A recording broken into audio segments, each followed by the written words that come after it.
안녕하세요, 청소년 여러분.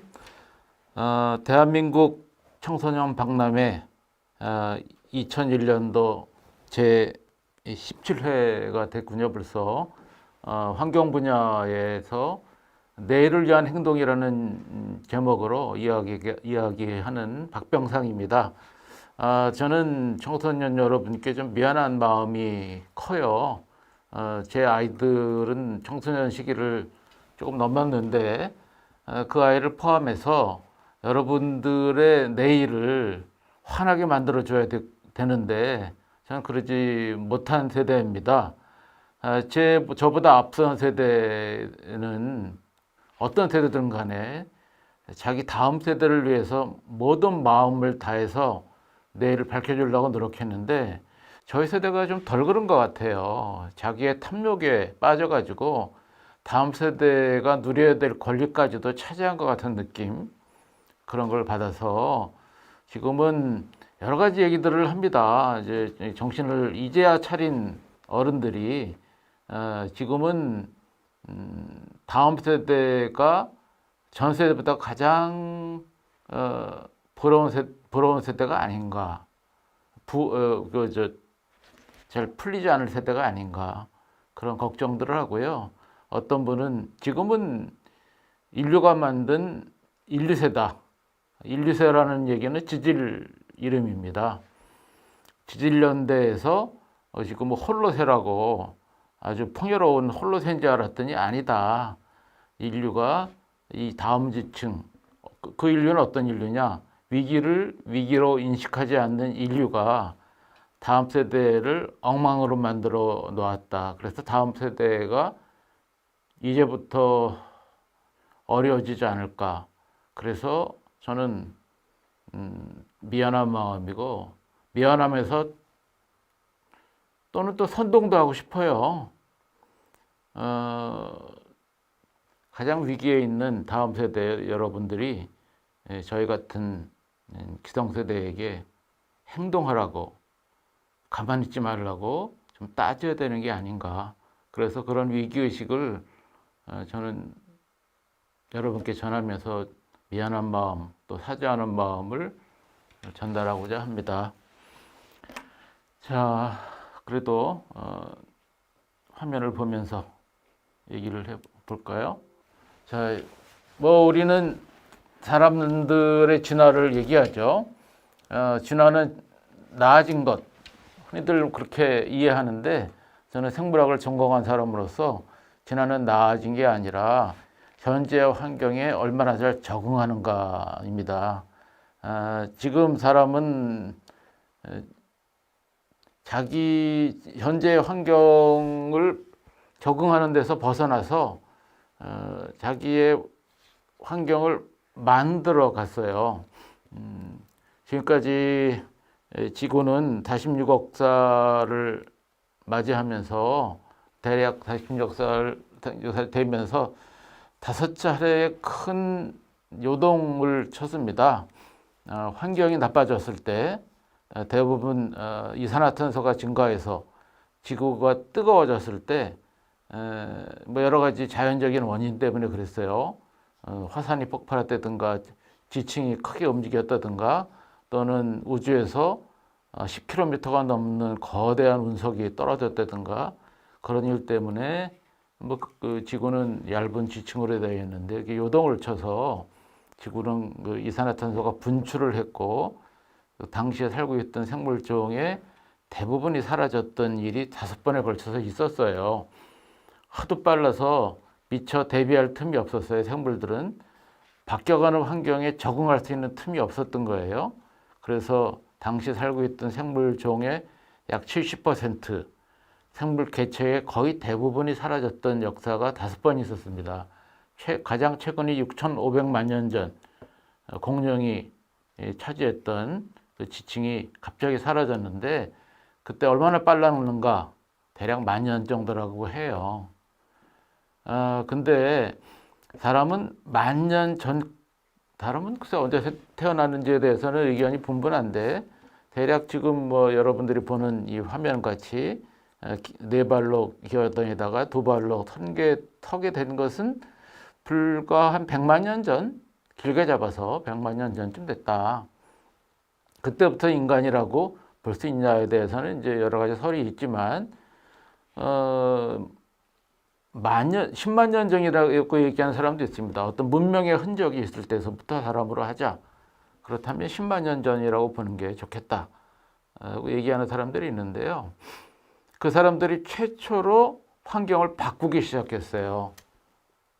6,500만 년 전에 그 운석이 떨어져서 공룡들이 갑자기 사라졌을 때가 10,000년 만에 사라졌거든요.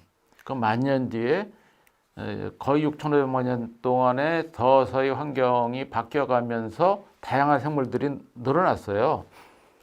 그 중에 사람도 100만 년 전에 이제 사람이 이게 기어다니던 어쩌면 지금의 원숭이 종류들하고 비슷하게 생긴 어떤 인간의 첫 조상이 있었겠죠. 그러다가 직립보행을 한 것은 대략 100만 년 전? 뭐 이쯤 됐다고 보고, 그때 지능이 뭐 뇌의 크기가 지금하고 비슷하지 않았을까? 이렇게 추정을 하는데, 그 사람들이 10만 년 전에 문화의 흔적, 그림을 그린다거나 토기를 만든다거나 이런 흔적이 보였고요. 10,000년 전에 환경을 바꾸기 시작했어요. 바로 경작을 시작한 겁니다. 경작이라는 말, 경작, 농사 졌다는 얘기죠. 농사를 졌다는 얘기는 불필요한 거는 뽑아내야 되잖아요. 자연의 편견을 가진 겁니다. 좋은 거, 나쁜 거, 싫은 거, 이거는 위험한 거, 나한테 이로운 거, 해로운 거, 이런 식으로 불필요한 거 뽑고 필요한 걸 심고, 또 그 과정에서 같이 먹자고 덤비는 생물들이 있겠죠. 동물들이 있었을 거예요. 그걸 사로잡아 가지고 길들이고, 이런 일이 생긴 것이 불과 10,000년 전입니다. 아까 얘기했죠. 6,500만 년 전에는 운석에 떨어져서 10,000년이라는 세월 만에 생물종이 사라졌다고. 너무나 갑자기 사라졌다고. 근데 인간은 10,000년 전에 스스로 자기의 환경을 바꾸기 시작했다는 거예요. 그러면서 편견이 생긴 거예요. 좋은 거, 싫은 거에 대한 편견. 그러면서 그래도 농사를 질 때만 해도 이웃과 같이 살았는데, 이제 도구가 점점 복잡해지고 동물의 자연의 심, 내심으로 작은 도구 가지고 뭐 옷을 만든다거나 집을 짓다거나 이런 것이 아니라 화석 연료, 이거는 자연으로 되돌아가지 않는 연료를 사용하면서 대기의 이산화탄소를 급격하게 늘어나기 시작했어요. 본격적으로 늘어난 거 기껏해야 한 300년? 밖에 안 됐어요. 그러다가 사람은 자연에 없던 에너지를 쓰기 시작했어요. 폭발적으로. 석유, 또 석유를 넘어서 화석연료 중에서도 석탄, 석유, 그 다음에 화석연료도 아닌 연료를 쓰기 시작했습니다. 자연에서 도저히 분해될 수가 없었던 핵까지도 분열하기 시작한 거예요. 그러면서 도저히 감당할 수 없는 에너지를 쓰기 시작했어요. 여러분들은 기억하죠? 10년 전에 일본 후쿠시마에서 거기에 핵 발전소, 흔히들 원자력 발전이라고 얘기하는데 저는 핵발전소라고 얘기합니다. 원자력으로는 에너지를 못 얻어요.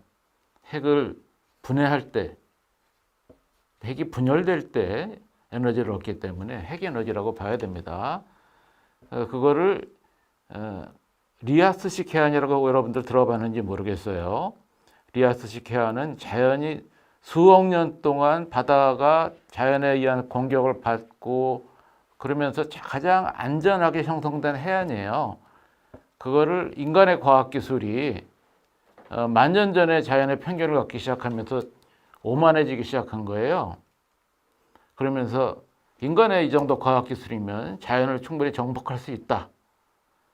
이제는 화석연료를 꺼내 쓰고 석유를 꺼내 쓰는 것에서 모자라 가지고 핵을 분해하고, 그래서 엄청난 에너지를 가지고 자동차를 굴리고 우주를 정복하고 바다 밑에도 들어가고 이렇게까지 가서 사람은 어떤 육식동물보다 더 많은 생물을 잡아먹거든요. 저는 생태학을 전공했기 때문에 생태학에서 보면 잡아먹는 동물이 있고 잡아먹히는 동물이 있다면, 초식동물과 육식동물이 있다면 육식동물은 초식동물의 10분의 1밖에 안 돼요. 그래야 생태계는 안정적인 거거든요. 근데 사람은 어떤가? 사람은 포유류만 따졌을 때 포유류의 30%가 사람입니다. 나머지 70% 중에 67%가 가축이에요. 돼지, 소, 양 이런 거 다 사람들이 잡아먹는 거잖아요. 가죽을 이용하거나 이런 것들입니다. 우리가 동물의 왕국 시간에 열심히 보고 있는 그 동물은 불과 3%밖에 안 돼요. 그런데도 이 생태계가 무너지지 않는 것은 에너지입니다. 화석연료. 그 화석연료는 이산화탄소를 내뿜었고요. 이대로 가다가는 다음 세대를 못 볼지도 모른다고 학자들은 얘기하고 있어요. 그리고 핵발전소가 폭발하기 시작했어요.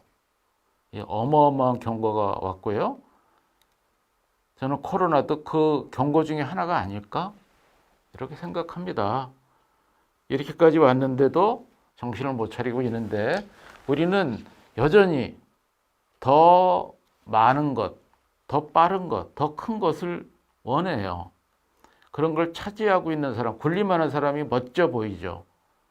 이젠 바뀌어야 된다는 거예요. 이대로 이런 삶을 살면 안 된다. 그런 삶을 원하는 사람, 그런 사람이 정책을 만들고 정치를 하고 우리 사회를 끌어가서는 안 되겠다. 이제 다음 세대가 행복할 수 있는, 그러려면 우리가 어떻게 살아야 되는지를 고민하고 대책을 만들어야 되겠다. 이런 얘기를 이번 시간에 해볼까 합니다. 시간이 많지 않아서 서둘러 보겠어요. 자, 우리가 멋있게 생각하는 모습이죠. 저희 아이들도 이렇게 살아가고 있어요. 그러지 말라고 얘기하는 것도 쉽지 않네요. 한 번 입고 버리는 그런 옷들. 여러분들 옷장 속에 몇 벌이나 있습니까? 근데 이런 것들이 쓰레기가 됩니다. 썩지도 않아요. 여러분들 많이 얘기 들었죠? 바닷가에 이런 것들은 대부분 아주 얇은 플라스틱으로 만드는 게 많아요. 플라스틱은 바로 석유를 가공한 겁니다. 그래서 바닷속이 지저분해지고 그리고 생물들이 살 수 없게 되죠. 또 온도가 높아집니다. 의식주를 살펴보는 거예요. 우리는 이런 음식을 늘 먹는 건 아니더라도 그렇다고 해서 특별한 날에 먹는 것도 아니에요. 특별히 욕심내서 먹는 것도 아니고 그냥 손님 오면 먹을 수 있는 정도의 소박한 밥상이죠. 외국인들 오면 이런 밥상을 차려주고 싶은 마음이 저도 있고 누구나 있어요. 하지만 다음 세대에 대한 고민을 하는 지금에서는 지금이 좀 과하지 않은가 하는 고민을 좀 해야 될 것 같아요. 이렇게 잘 먹고 잘 사는 우리들.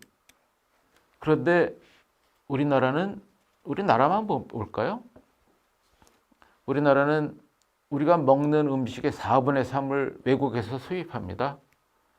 수입하는 음식의 20조 원어치를 해마다 버려요.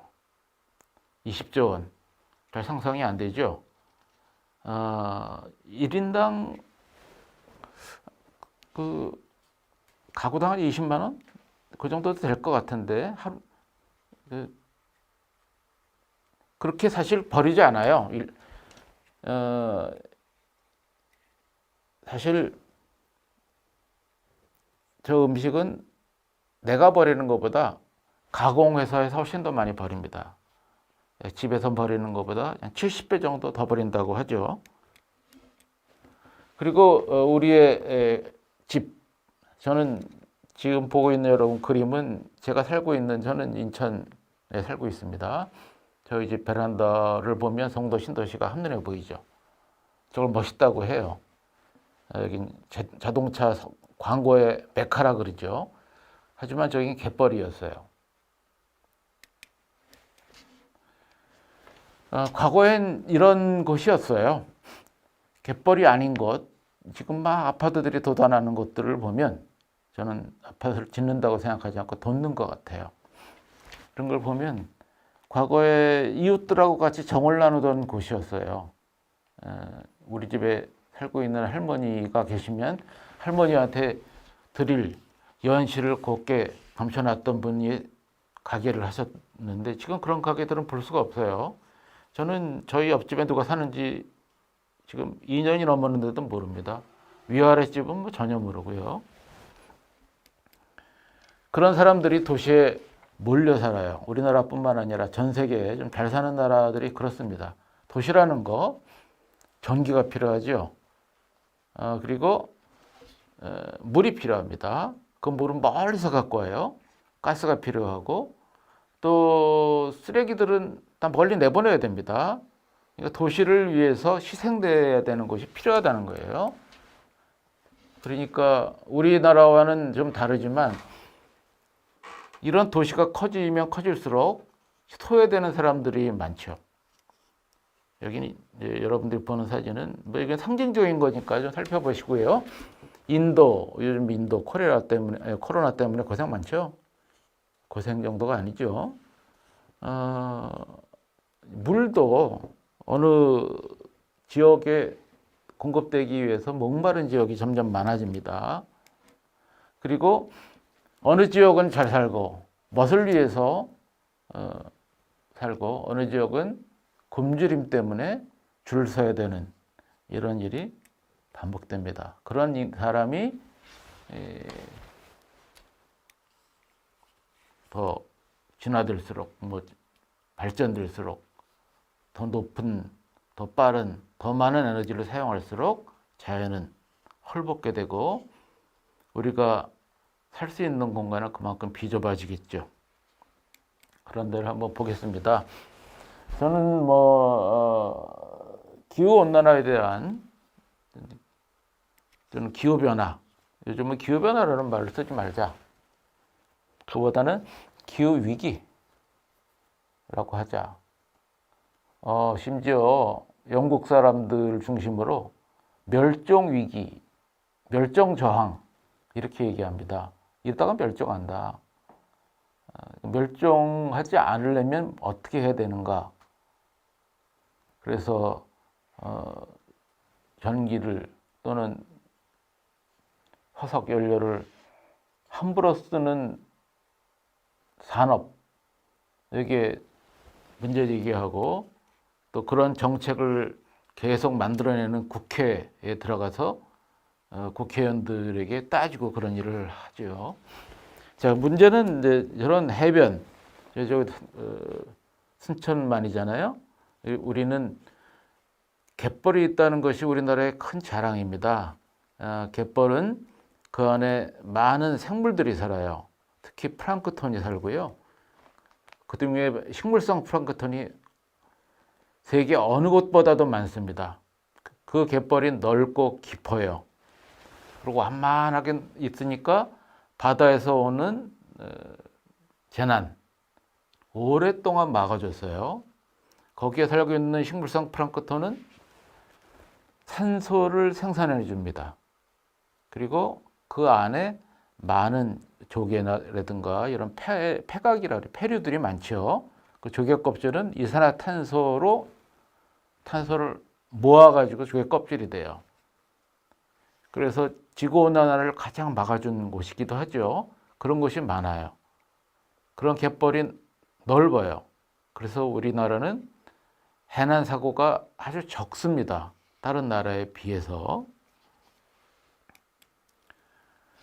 그런 바다, 우리 여러분들 들어보셨을 거예요. 제가 사는 인천만 해도 조수 간만의 차가 크다. 이런 말 많이 하거든요. 밀려오는 물, 바닷물이 하루에 2번씩 또 쭉 나가고 그때 펼쳐지는 갯벌의 면적이 상당히 넓어요. 그것이 하루에 보통 5, 6m. 가장 낮은 시기, 가장 높은 시기에 차가 10m가 넘는다는 것이고, 거기에 있는 갯벌이 물이 쭉 나가면 시멘트나 아스팔트에 물러가는 거하고 달라요.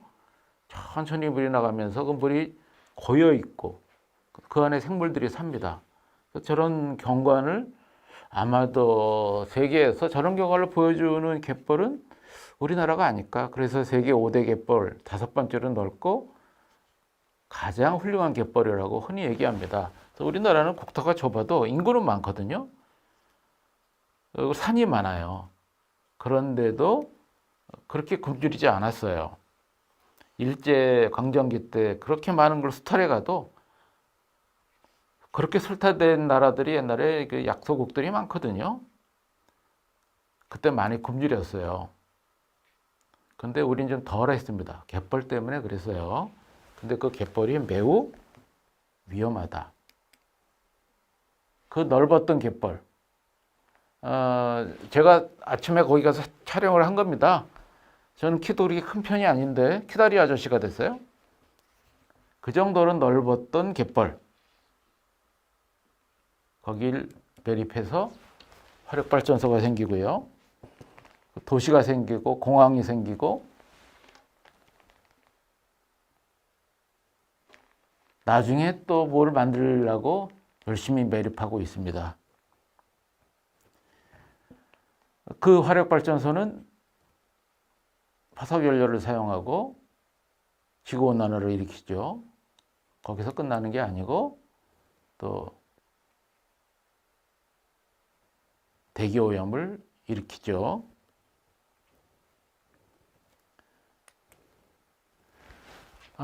그 대기오염이 차로 들어가면 차에 있는 사람은 어떻게 될까요? 근데 바깥으로 가니까 희석되니까 우리는 괜찮을 줄 알았어요. 그게 계속되고 차가 얼마나 많고 화력발전소가 얼마나 많습니까? 그를 위해서 우리는 편안한 삶을 살고 있죠. 덕분에. 근데 며칠 전에 프로야구도 열릴 수가 없었어요. 그 정도로 대기 상태가 안 좋습니다. 이 대기오염 때문에, 미세 플라스틱 때문에 또는 미세 오염 때문에 해마다 자기 생명보다 빨리 죽는 사람이 한 5%에서 15% 정도까지 일찍 죽는 사람들이 해마다 늘어나고 있습니다. 또 하나, 플라스틱. 여러분들 얘기 많이 듣죠? 일주일에 신용카드 하나 정도를 먹는 셈이다. 일주일에 하나 정도면 한 달이면 꽤 많겠네요. 1년이면 얼마나 될까요? 그것이 지구를 삼킨다는 거잖아요. 그 플라스틱이 바로 또 화석연료로 만든 거죠. 석유로 만든 겁니다.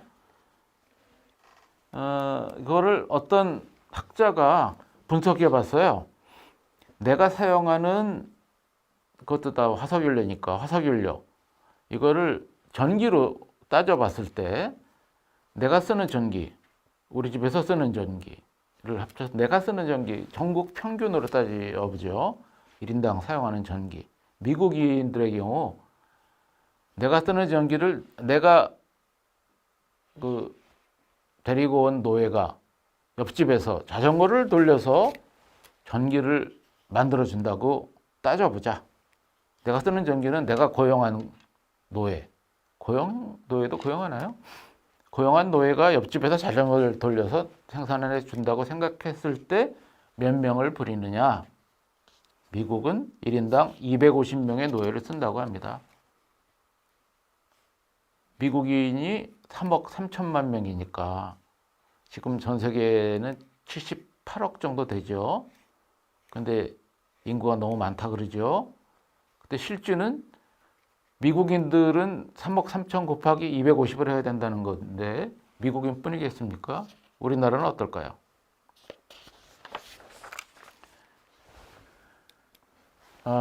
그런 석유 우리가 쓴 지 얼마 안 됐다는 겁니다. 저는 집에 갖고 있는 작은 책에 있는 조그만 그림이에요. 이걸 사진을 찍어서 커 보이지만 가운데 그래프가 있지요.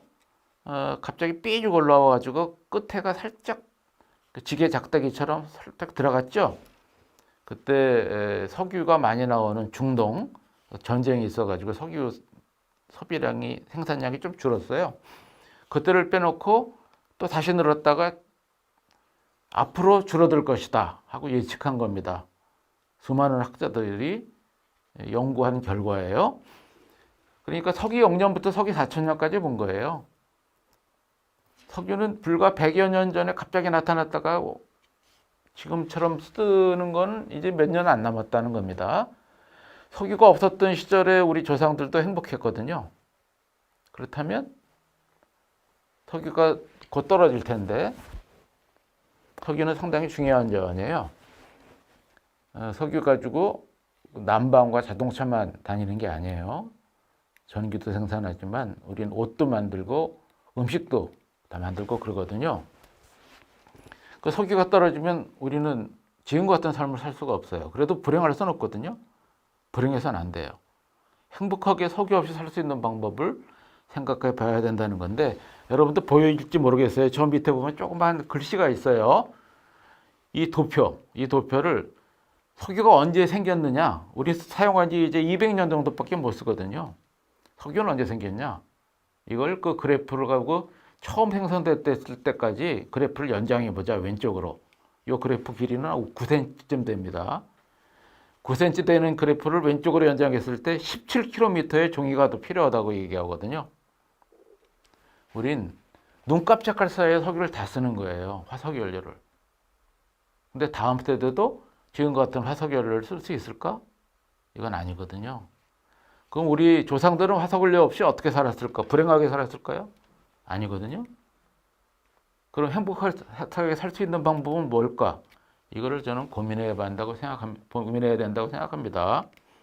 그래서 지금은 화석연료가 우리한테 베푸는 엄청난 축제입니다. 축제, 잔치. 이 잔치가 끝나간다는 거예요. 잔치가 끝나면 일상으로 되돌아가야 되죠. 행복했던 일상으로 되돌아갈 방법이 뭘까? 이걸 찾아봐야 된다는 겁니다. 그런데 안 찾아가죠. 우리 석유를 어떤 데 쓰는지 한번 살펴봅시다. 우리가 먹는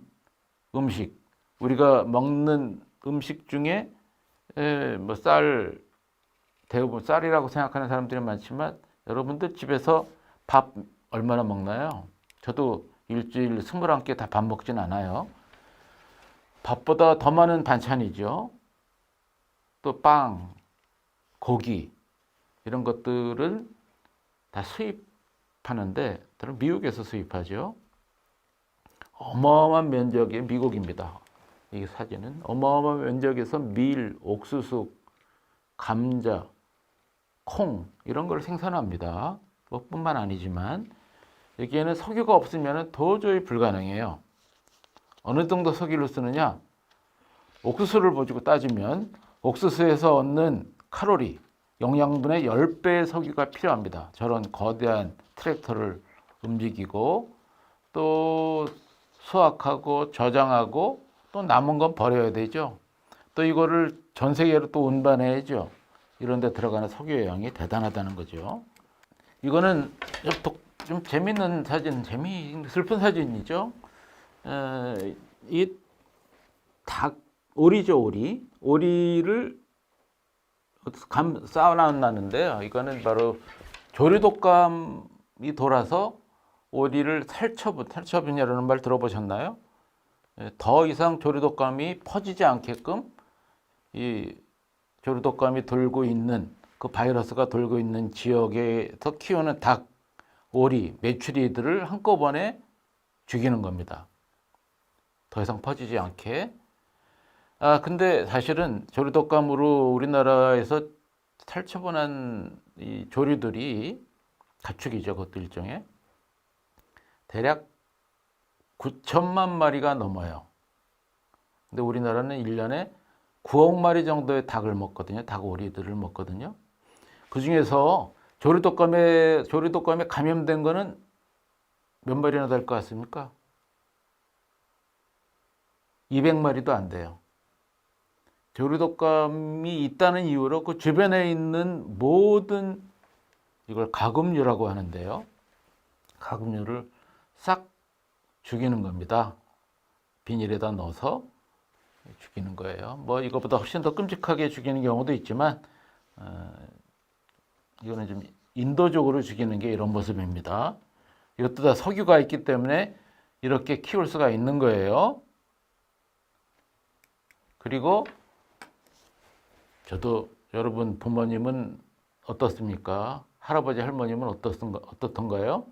저는 또 지병이 있더라고요. 저도 나이 드니까 고혈압도 있고 그래서 약을 먹습니다. 이렇게 약을 먹는 사람들 그 약은 또 뭘까? 이것도 석유가 만들어내는 겁니다. 석유 없으면 이런 건 불가능하다는 거예요. 우리 삶에 석유가 정말 필요하고 화석연료가 필요해요.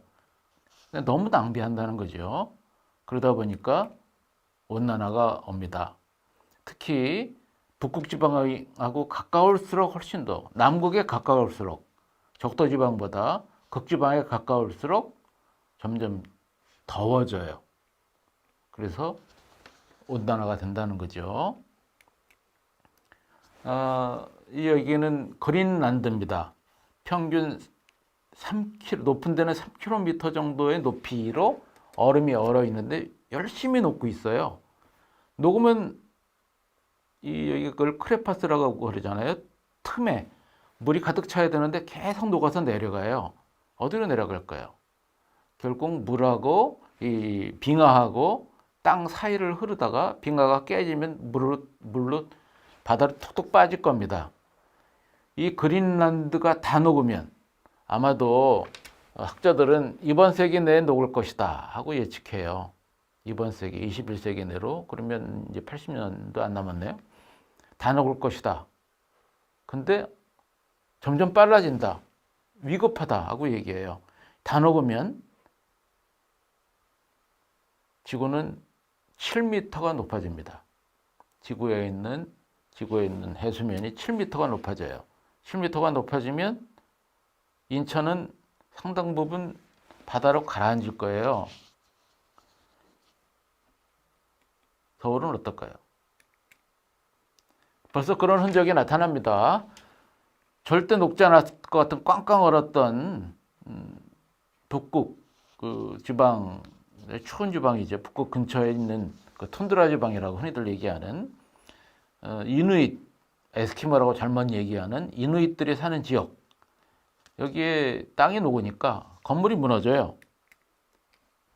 여기는 시베리아입니다. 눈이 이렇게 있죠. 시베리아 땅 속에는 메탄이라는 게 있어요. 메탄은 오랫동안 나무들이 깔아앉아 가지고 썩어서 이루어진 가스예요. 우린 그 메탄을 가져와서 난방도 하고 그러죠. 이것이 불이 붙어 가지고 겨울인데도 눈이 있는데도 한국 면적만큼 불이 납니다. 한번 났다 하면. 그래서 그 메탄이 다 빠져나가면 엄청난 구멍이 땅속에 생겨요. 저기 사람 보이죠? 빠지면 어떻게 되겠어요? 이런 일이 시베리아뿐만 아니라 노르웨이까지도 생깁니다. 최근에는. 그래서 건물이 무너지고 이런 일이 생겨요. 또 히말라야입니다. 히말라야에 그렇게 많은 관광객들, 등산객들이 가는지는 몰랐는데 저렇게 줄지어 가는데 눈이 녹으니까 오래전에 파묻혔던 사람들이 드러나기 시작하는 거예요. 그러다 보니까 북극해는 지금 뭐 이거는 그림이지만 북극해는 얼음이 여름에도 꽝꽝 얼었고 거기에 북극곰이 살았죠. 근데 지금 얼음이 단단하게 얼지 않습니다. 그래서 북극곰은 살 수 있는 터전, 북극곰은 얼음 속에서 숨을 쉬러 올라오는 물개나 물범을 잡아먹거든요. 근데 물속에서는 물범보다 빠르지 않아요. 그러니까 점점 먹을 게 없어지죠. 그리고 이게 남극입니다. 남극에 사는 펭귄들은 세상에 이런 경험은 전혀 없었던 거예요. 여기 돌무더기들은 새끼를 키웠던 곳인데 물론 남극의 여름이었겠죠. 그래도 여름이라고 해도 저렇게 흙이 생긴다는 건 있을 수가 없는 얘기죠. 얼마나 당황하고 있을까요? 우리나라 해역입니다. 이게 이런 해파리는 우리나라에 없었어요. 갯벌이 있다면 갯벌에서 살고 있는 많은 생물들, 뭐 새우라든가 또는 우리나라에 많이 살고 있는 것 중에 이제 쥐치라고 있어요. 이런 것들이 가만히 안 둬요. 다 잡아먹지. 그래서 이렇게 커다란 녀석들이 오지 못하는데 갯벌을 매립했잖아요. 그런 것들이 살 터전이 없어지고, 그리고 또 우리가 쥐치니 이런 걸 얼마나 많이 잡았습니까? 이런 것들이 또 원래는 저 더운 바다에 사는 건데 계속 올라와요. 올라오면서 우리나라 바다에 또 양식을 많이 합니다. 양식산업. 양식산업에 해파리들이 좋아하는 먹이들이 많아요. 그러니까 해파리들이 점점 올라와 가지고 이게 사람 보이죠? 사람보다 훨씬 더 큰 이게 노무라 입깃 해파리라고 하는 무시무시한 해파리들이 오는데 그것뿐만 아닙니다. 문제는 기후 이변이 생긴다는 거예요. 많이 들어보셨죠? 생각하지 못했던 기후 변화가 온다는 거예요. 기후 이변이라는 말은 제가 젊었을 때만 40대 때만 해도 듣지 못했던 말이에요. 지금 하도 들어가지고 지겨울 정도가 되는데요. 여기 작년입니다. 작년에 북극해의 차가운 공기를 감싸주던 제트 기류가 헐거워져요. 그러면 그 냉기가 어느 해는 유럽으로, 어느 해는 우리나라 쪽으로, 어느 해는 미국 쪽으로. 그래서 미국이 이 플로리다 하면 따뜻한 곳인데 거기까지 영하로 떨어져 가지고 많은 사람들이 영하로 떨어지면 얼어 죽는 거는 꽝꽝 얼어 죽는 게 아니에요. 몸이 견딜 수가 없으니까. 지금 뭐 20도 정도 되는 날씨여야 되는데 15, 12도, 3도 되면 춥다 그러잖아요. 근데 이게 0도가 돼 보세요. 그때는 아주 위험해집니다. 이런 일이 발생된다. 유럽에는 여름 돼도 시원했어요. 늘. 제가 이제 젊었을 때 유럽에 가면 긴팔 입고 가라 그랬습니다. 여름에. 근데 지금은 아니에요. 에어컨 없는 차가 지금은 없는데 2003년에 열파가 생겼습니다. 그래서 프랑스 잘 사는 나라잖아요. 프랑스를 중심으로 3만 명 희생됐고요. 유럽 전체에서 7만 명 정도가 희생됐는데 이런 일이 작년에는 인도에 퍼져가지고 많은 사람들이 또 희생됐죠. 그래서 지금 유럽에는 에어컨들을 많이 킵니다. 희생자들이 그래서 많이 줄었는데 문제는 그만큼 에너지 소비가 더 많아지죠. 점점점 뜨거워진다는 의미입니다. 그리고 산불. 여기는 호주입니다. 호주는 세계적으로 가장 많은 석탄을 수출하는 국가예요. 세계 온난화를 일으키는 나라라고 비판하는 사람들이 많습니다. 그래서 근데 그건 남의 나라 얘기죠. 나는 수출할 뿐이지 우리가 활약 벌쳐서 많은 건 아니다. 이렇게 생각했는데 불이 났어요. 작년 겨울에. 기억나시죠? 우리나라는 겨울, 거긴 여름이죠. 불이 어마어마하게 나서 전국으로 불이 났고요. 약 10억 마리의 눈에 띄는 생물들, 눈에 안 띄는 생물들은, 눈에 안 보이는 생물들은 말할 것도 없을 거예요. 저는 이런 그림 보고 동물들이 이렇게 위기가 오면 이렇게 끌어안는구나 하는 걸 봤습니다. 지금까지 우리는 잘 사는 것이 화석연료 많이 쓰고 생태계를 지배하고 더 많이 먹고 그리고 돈 더 많이 버는 것이다. 이걸 근대 문명이라고 생각했어요. 그러다가 그렇게 가다 보니까 이제는 다음 세대가 살 수 있는 공간을 너무나 많이 차지한 거예요. 이젠 그렇게 살아서는 안 된다. 생태 문명으로 가자. 생태 문명은 여러분도 행복하고 여러분도 또 행복하게 살아야 될 권리가 있고 우린 그걸 지켜줘야 될 의무가 있습니다. 다음 세대도 그 다음 세대 다음 세대도 왜 그런 말 있죠? 8세대를 생각하고 행동한다고. 7세대 이후를 생각하고 행동한다는 말이 있습니다. 북미 원주민들은 그랬대요. 아마도 우리 조상도 그랬을 겁니다. 우리도 그랬어야 되는데 못 그래가지고 여러분께 정말 경고하기 이를 데 없어요. 하지만 이제 알았으면 아직 시간 여유가 조금 있다고 하니까 우리 행동해야죠. 생태사회, 우리 조상들이 늘 살았던 사회입니다. 존중받았던 사회, 키가 크던 작던, 영어를 하던 안 하던, 남자든 여자든, 기독교를 믿든 안 믿든 누구나 다 행복할 수 있는 사회, 그런 사회로 돌아가자. 그것이 앞으로의 행복이 되어야 된다 하고 얘기했던 분입니다. 우린 그런 사회로 가야 된다고 생각합니다. 자, 이걸로 제 얘기는 마치가 합니다. 여러분 고맙습니다. 지금 제가 이런 얘기를 하지만 이런 얘기는 아주 오래됐고요. 1900년대 중반서부터 시작됐고, 이 시민들의 얘기는 전 세계의 그 대통령과 같은 정상들이 관심을 갖기 시작했잖아요. 얼마나 다행인지 몰라요. 얼마 전에 이제 잠깐 그런 회의도 했고, 앞으로 점점 이런 회의는 많아질 텐데, 근데 아까 우리 정부는 2050년 동안에 탄소 중립을 해야 된다, 하겠다고 얘기했지만, 너무 느리다? 그런 목소리들이 있어요. 2030년, 2030년이 이제 8년밖에 안 남았는데, 2030년에 탄소 중립을 할 생각을 가지고 지금부터 노력하라, 당장 시작하라 하는 얘기를 하거든요.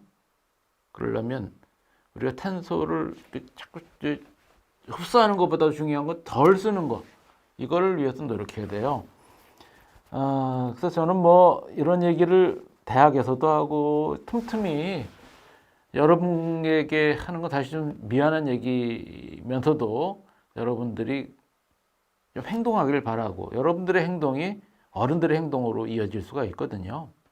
그래서 그런 얘기를 하는데, 대학에서도 얘기하고, 여러분도 곧 대학생들이 될 거고, 이 대학을 졸업하면 더 돈 벌고 싶어 하는 마음들이 생길 거고, 이런 것에서 좀 더 벗어나서 이제 우리가 행복하게 살 수 있는 삶을 노력해보자. 이런 쪽에 강의를 합니다. 저는 강의를 하는지 선동을 하는지 좀 헷갈릴 때가 있는데요. 우리가 해야 될 건 뭘까? 아까도 잠깐 얘기했는데 우리 정말 잘 살거든요. 내가 사는 것에 만족감을 좀 갖자. 옛날 얘기하는 거 싫어하는데, 라떼는이라고 해서 싫어하지만, 글쎄요, 제가 초등학교 다닐 여러분 나이 때만 해도 운동화 하나를 바꿀 때쯤 되면 발가락이 2개씩 나왔어요. 지금은 신발장에 얼마나 많은 신발이 있습니까? 그거 다 석유거든요. 나는 썼던 거, 남이 썼던 거, 재활용하는 거를 자랑할 수 있는 사회가 됐으면 좋겠어요. 자동차보다 자전거를 타는 사회가 자랑할 수 있고, 쓰던 자전거를 물려받았다는 걸 자랑할 수 있고, 자동차는 필요하겠죠. 꼭 필요할 때만 쓰고, 그 더 큰 자동차를 자랑하는 사람이 부끄러워지는 사회를 여러분과 같이 만들었으면 좋겠습니다. 저는 그것이 여러분들의 내일, 여러분들이 적어도 제 나이 됐을 때까지도 행복할 수 있는 사회가 되는 가장 빠른 길이 아닐까? 그래서 여러분들 더 잘 사는 게 뭘까요? 좋은 대학이라는 것은 더 돈 잘 버는 기업으로 취직하게 만들어주는 대학인가요? 그거보다는 내가 정말 하고 싶은 거, 내가 정말 하고 싶은 거를 위해서 열심히 공부하고 열심히 취직하고 돈을 잔뜩 벌어가지고 그때 하리라 하고 생각하지 마세요. 지금 하세요. 정말 내가 하고 싶은 거, 여러분들 하고 싶은 거 그림 그리고 싶으면 하시고, 김연아 선수는 대학 갔기 때문에 피겨를 잘한 게 아니잖아요. 내가 하고 싶은 걸 당장 했어요. 우리나라가 알파고라고 하는 바둑 프로그램을 이긴 유일한 프로기사가 있는, 이세돌 기사가 있는 나라입니다. 전 세계에서 그 기사밖에 없어요. 그 기사는 대학 나왔기 때문에 이겼나요? 아니거든요. 자기가 정말 하고 싶은 걸 처음부터 했기 때문이에요. 여러분들 내가 하고 싶은 거 있으면 하세요. 그리고 그 하고 싶은 걸 위해서 공부할 게 있으면 찾아서 하세요. 공부가 기쁜 거는 알기 때문에 기쁜 것보다도 제 경험입니다. 내가 모르는 게 뭔지를 알았을 때 기쁘더라고요. 관심이 있으면 공부를 하게 됩니다. 저절로. 그때 정말 행복해요. 공부는 그렇게 행복한 것이고요. 지금 하고 싶은 거 있으면 당장 하십시오. 근데 앞으로 어떤 행복이길 바랍니까? 이웃과 같이, 친구와 같이, 친척과 같이, 또 더 나아가자면 자연에 있는 생물들과 같이 행복해야 되겠죠. 그를 위해서 지금의 행복을 보려하지 않고 내가 찾아서 행복하길 바랍니다. 그것도 역시 행동이네요. 충분히 행복할 수 있으니까요. 화석연료를 동원해서 행복하는 거, 돈을 더 많이 벌어야 행복하는 것이 아니라는 걸 알아주셨으면 좋겠습니다. 이걸로 질문에 대한 답변을 대신할게요. 고맙습니다.